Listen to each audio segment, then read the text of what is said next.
Hello everyone, welcome to this video, and in this video I'm going to show you how you can delete default documents over the Craft app. So when you open the Craft app and when you basically just install the app, you will get an entire tutorial within the app itself with all of these documents where it basically shows how you can use it. But when you basically want to organize the Craft app and you want to remove that, then here's how you can do this.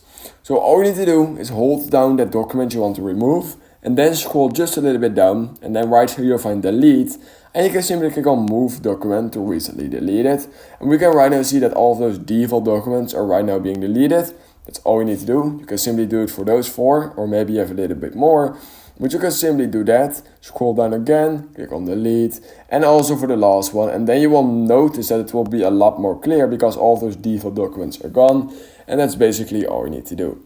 So if you learned something from this video, then please consider liking this video and subscribing to my channel. And I hope I will see you in my next YouTube tutorial video.